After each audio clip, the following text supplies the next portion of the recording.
Olá, bem-vindos ao Mundo da Lua, o seu canal de audiobooks. Eu sou a Lua e hoje eu vou ler para vocês. Se quiser acompanhar o restante do livro, não se esquece de se inscrever no canal para você ficar sabendo quando saem os próximos capítulos.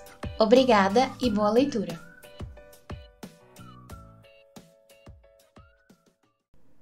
Capítulo 7 1945 No dia em que Hansu disse a ela para levar os meninos para o campo, Eusébio recebeu uma oferta de trabalho.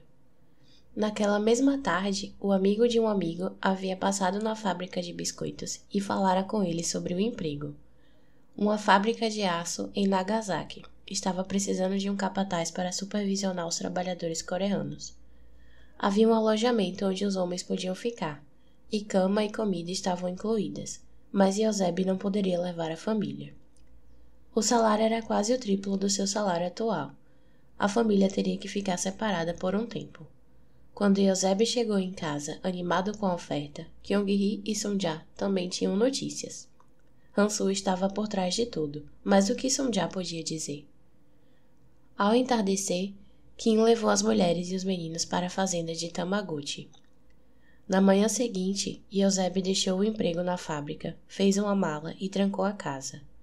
Naquela mesma tarde, partiu para Nagasaki, recordando o momento em que partira de Pyongyang para Osaka, a última vez que partira sozinho em uma jornada. Poucos meses se passaram até o início dos bombardeios, mas, uma vez que começaram, eles se estenderam durante todo o verão. Hansu estava errado sobre o momento, mas estava certo ao dizer que o bairro seria reduzido a cinzas. Tamaguchi, um produtor de batata doce de 58 anos, ficou satisfeito por ter aqueles pares de mãos extras. Seus trabalhadores regulares e temporários haviam sido recrutados anos antes, e não havia homens em boas condições físicas para substituí-los. Vários de seus antigos funcionários já tinham morrido na Manchúria, 2 tinham ficado gravemente feridos em batalha, e havia poucas notícias sobre os demais, enviados para Singapura e para as Filipinas. Todas as manhãs, quando se levantava do futon, Tamaguchi sofria das dores que costumavam acompanhar o envelhecimento. No entanto, ficava aliviado por ser velho e não precisar lutar naquela guerra estúpida. A escassez de homens prejudicava suas ambições em relação à fazenda, especialmente em um momento em que havia uma demanda crescente por batatas. Tamaguchi podia cobrar o preço que quisesse, ainda que fosse ilegal. Tinha acumulado tanta riqueza que fora forçado a esconder seu butim em várias partes da fazenda e estava disposto a fazer o que fosse preciso para exprimir cada gota de ouro daquela desgraça nacional.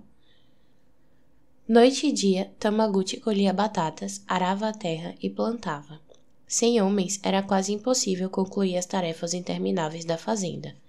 E sem homens, também não havia pretendentes para se casarem com as 2 irmãs de sua esposa, que tinha sido forçado a acolher 2 garotas da cidade inúteis que não estavam acostumadas com nenhum tipo de trabalho. Com suas conversas e doenças inventadas, as irmãs distraíam sua esposa do trabalho, e ele esperava não ter que ficar com elas por muito mais tempo. Felizmente, os pais de sua esposa estavam mortos. Para o trabalho sazonal, Tamaguchi tivera que contratar homens de mais idade e mulheres, que se queixavam sem parar da dificuldade de plantar no calor do verão e colher no frio do inverno. Não tinha ocorrido a ele contratar coreanos ou abrigá-los em sua fazenda, quando se negara a receber tantos japoneses da cidade em busca de refúgio, mas não podia recusar um pedido de Ko Han-su. Depois de receber o telegrama dele, o fazendeiro e sua sobrecarregada esposa, Kyoko, arrumaram o celeiro de forma a torná-lo habitável para a família coreana de Osaka. No entanto, apenas alguns dias após sua chegada, Tamaguchi descobriu que tinha sido ele quem ficara com a melhor parte da barganha.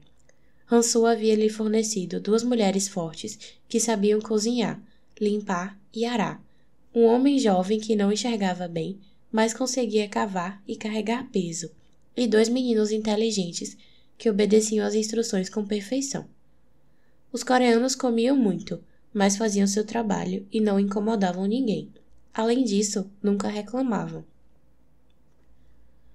Desde o primeiro dia, Tamaguchi deixou Noa e Mosasu encarregados de alimentar as 3 vacas, 8 porcos e 30 galinhas, ordenhar as vacas, recolher os ovos e limpar o galinheiro.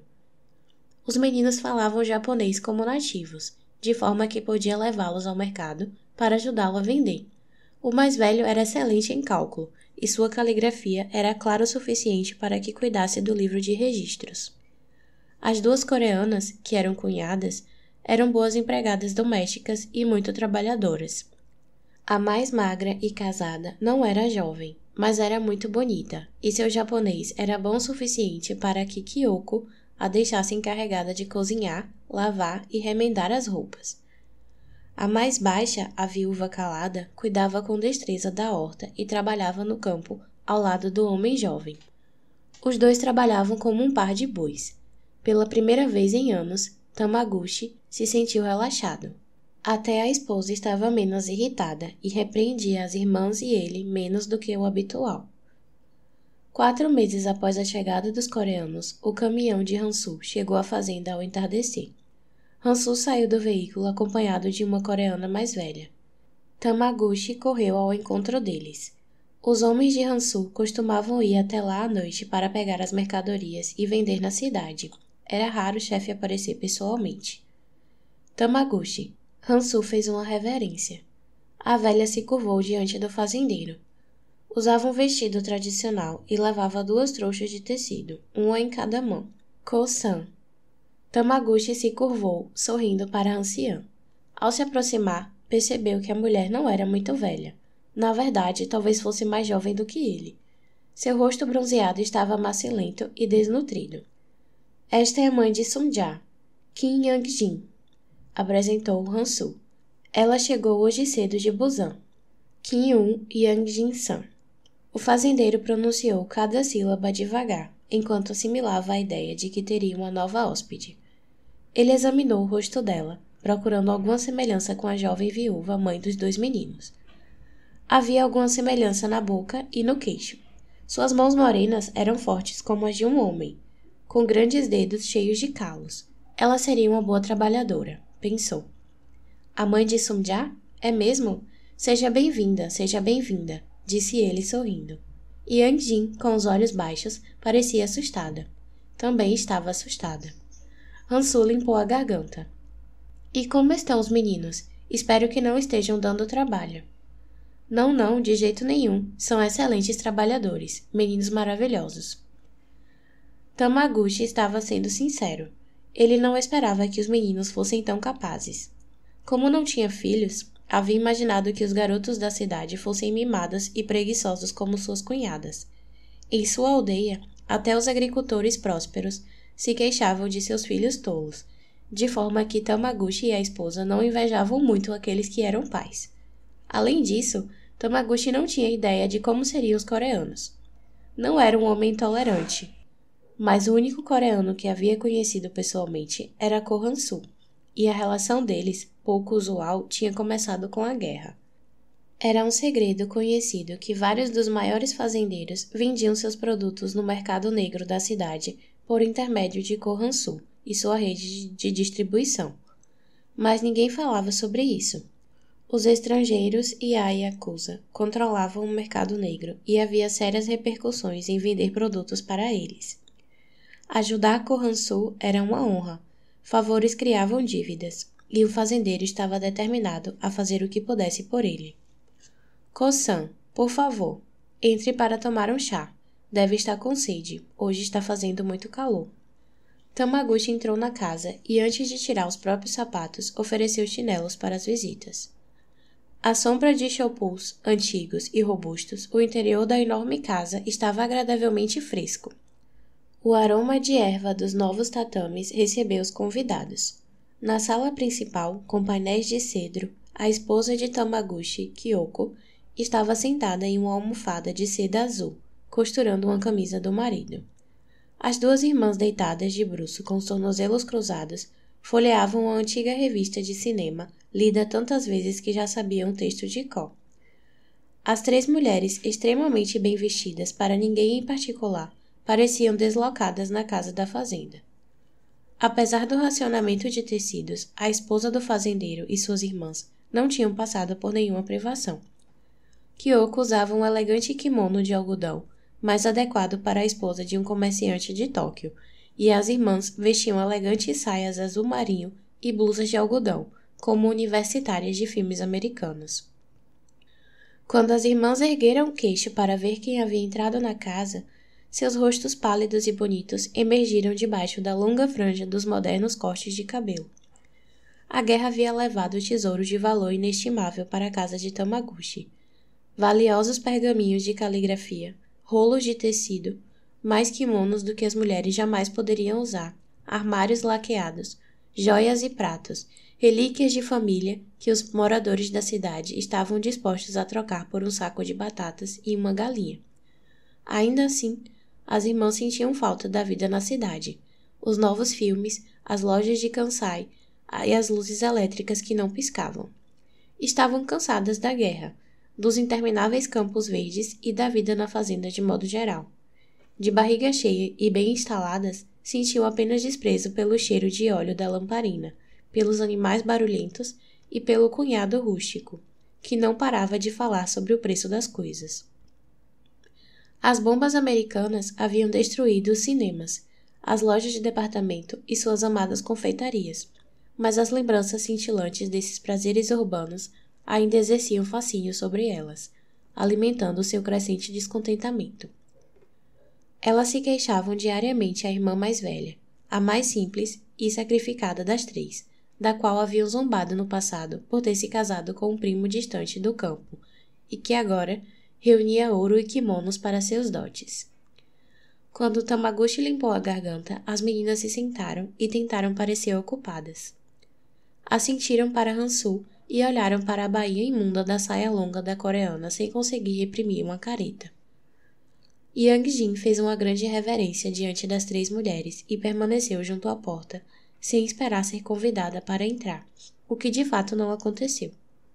De onde estava, Yang Jin podia ver uma parte das costas curvadas de uma mulher que trabalhava na cozinha, mas não parecia Sunja. Hansu também viu a mulher. "Aquela na cozinha é Sunja-san?" perguntou ele à esposa de Tamaguchi. Kyoko voltou a se curvar diante dele. O coreano parecia arrogante demais para o seu gosto, mas ela sabia que o marido precisava daquele sujeito mais do que nunca. "Ko-san, seja bem-vindo, é muito bom vê-lo", disse Kyoko levantando-se da cadeira. Ela lançou um olhar de reprovação para as irmãs, o que fez com que se levantassem e se curvassem diante do convidado. "A mulher na cozinha é Kyung-hee-san. Sunja está no campo, plantando. Por favor, sente-se. Vamos buscar algo fresco para o senhor beber." Ela se virou para Umi-chan, a mais nova das duas irmãs, que foi até a cozinha buscar um chá frio. Hansu assentiu, tentando não demonstrar irritação. Ele esperava que Sunja trabalhasse, mas não lhe ocorrera que fosse trabalhar no campo. Kyoko percebeu o descontentamento do homem. "Imagino que queira ver sua filha, senhora. Tako-chan, por favor, acompanhe nossa convidada até a filha dela." Tako, a irmã do meio, obedeceu porque não tinha escolha. Era inútil desafiar Kyoko, que podia guardar rancor por dias, punindo-a com seu silêncio. Hansu disse a Yang Jin em coreano que seguisse a garota, que a levaria até Sunja. Enquanto calçava os sapatos no vestíbulo de pedra, Tako sentiu o cheiro peculiar e azedo da mulher, intensificado por 2 dias de viagem. Imunda, pensou. Tako caminhou rapidamente à frente dela, mantendo o máximo de distância possível entre elas. Depois que Kyoko serviu o chá que Umi tinha ido buscar na cozinha, as mulheres desapareceram, deixando os homens sozinhos na sala de estar. O fazendeiro perguntou a Hansu se ele tinha notícias da guerra. "Não deve durar muito mais. Os alemães estão sendo esmagados e os americanos apenas começaram.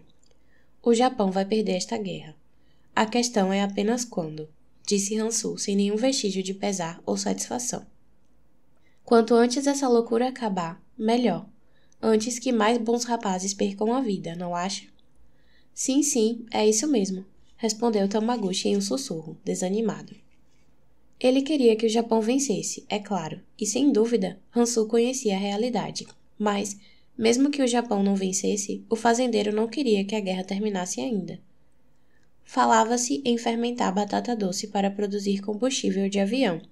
Se isso acontecesse, mesmo que o governo pagasse pouco ou nada, o agricultor esperava que os preços aumentassem ainda mais no mercado negro, porque as cidades estavam desesperadas por comida e álcool.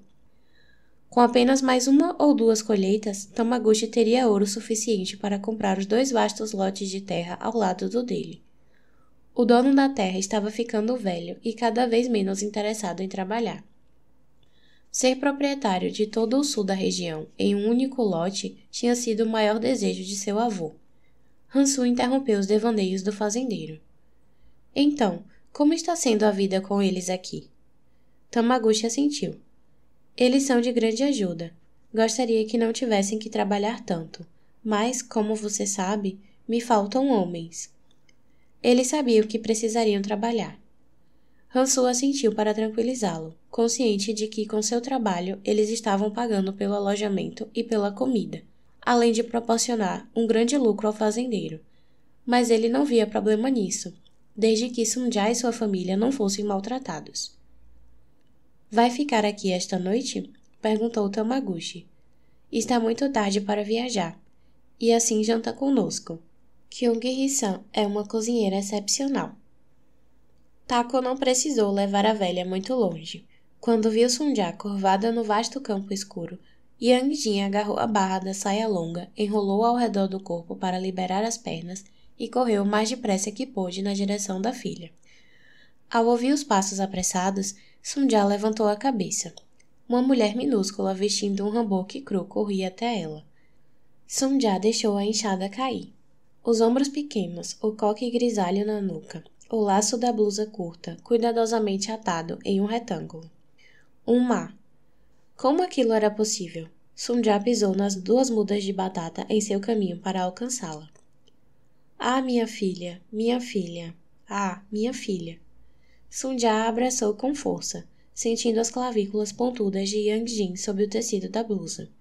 Sua mãe havia encolhido. Hansu jantou apressado, em seguida foi ao celeiro falar com os demais. Queria apenas ficar um pouco com eles, sem incomodá-los com sua presença. Teria preferido jantar com Sunja e a família dela, mas não queria ofender Tamaguchi. Durante a refeição, pensou apenas nela e no garoto. Nunca haviam feito uma refeição juntos. Seu desejo de estar com eles era difícil de explicar, até para si mesmo.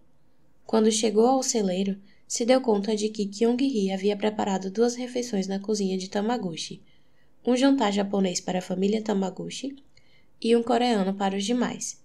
No celeiro, os coreanos comiam em uma mesa baixa que Kim construíra para eles, com restos de vigas, coberta com uma toalha impermeável. Sunja tinha acabado de recolher a louça do jantar. Todos ergueram o olhar quando ele entrou.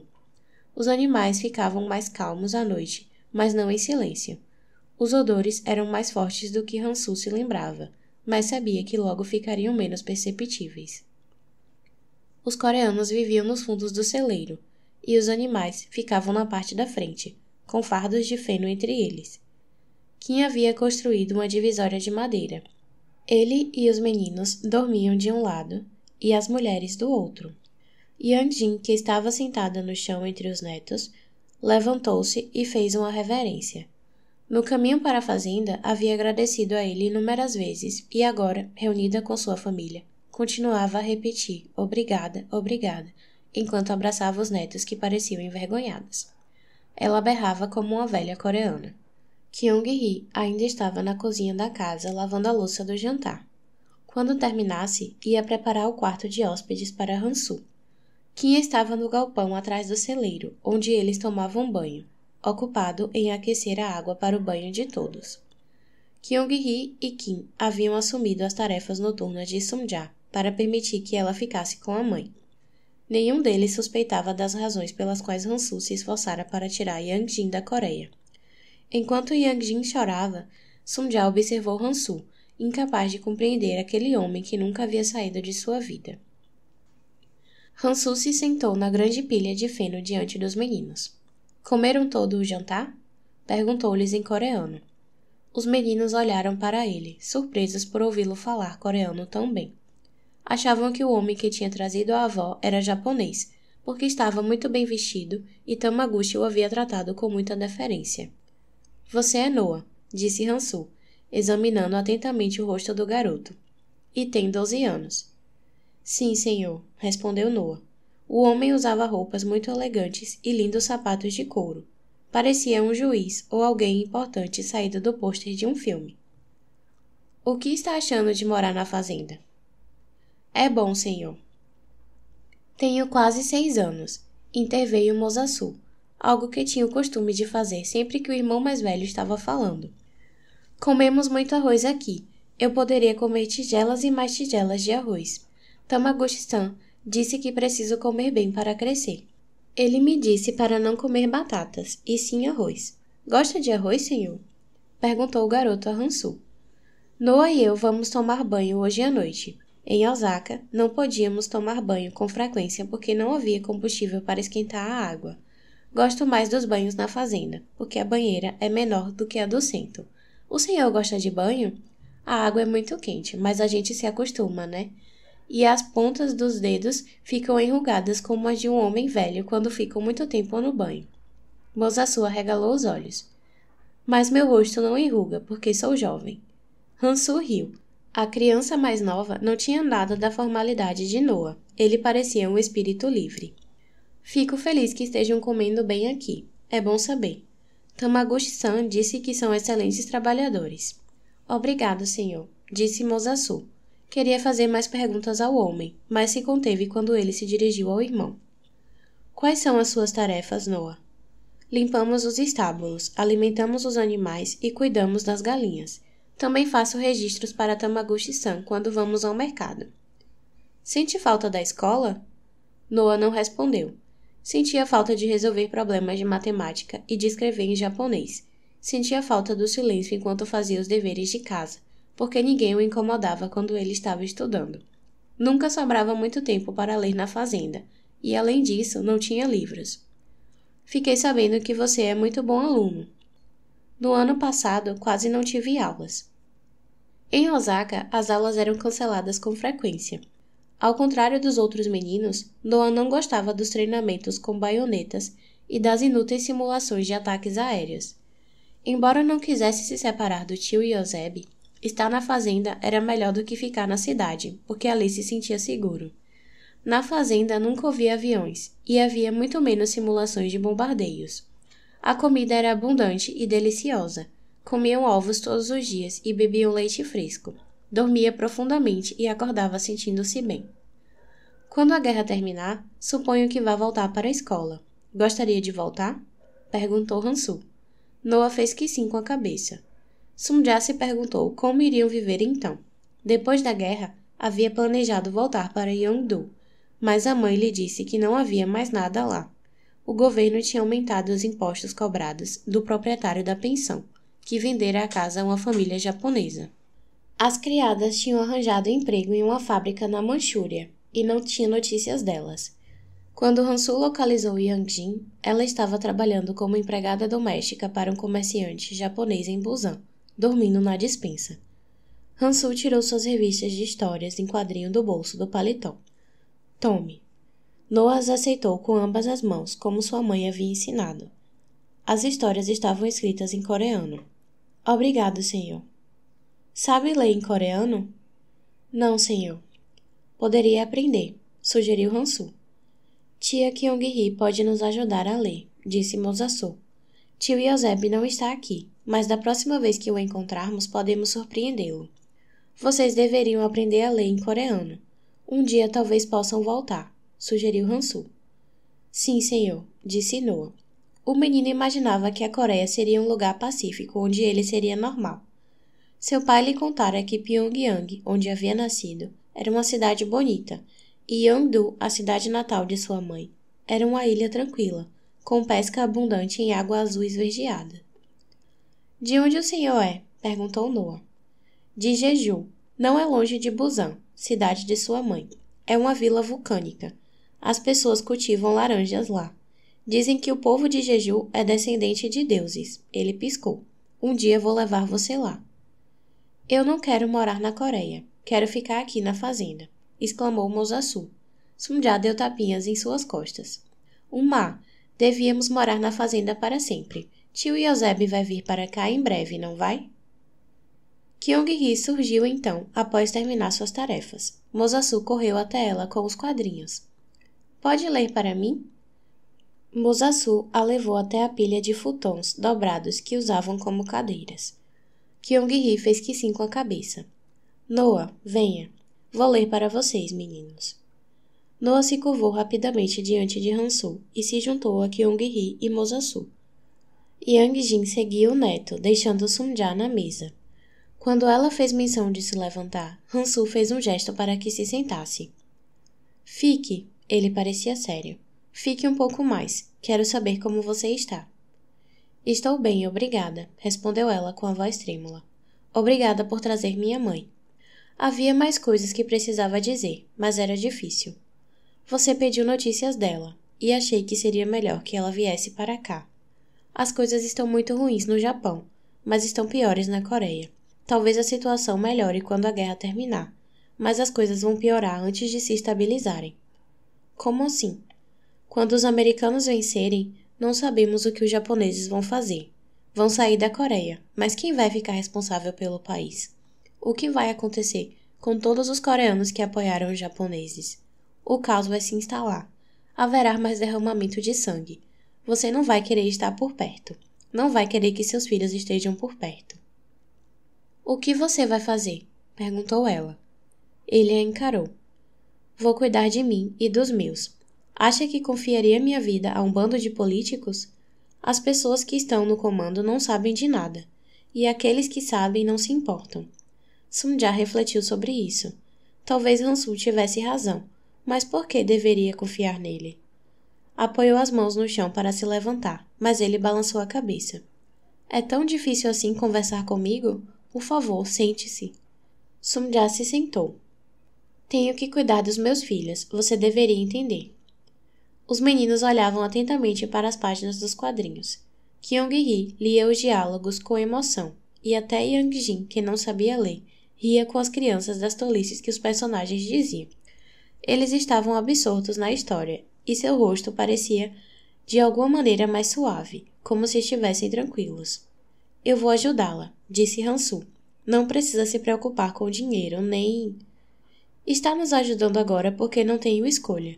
Quando a guerra terminar, vou trabalhar para sustentá-los. Estou trabalhando para ganhar nosso sustento.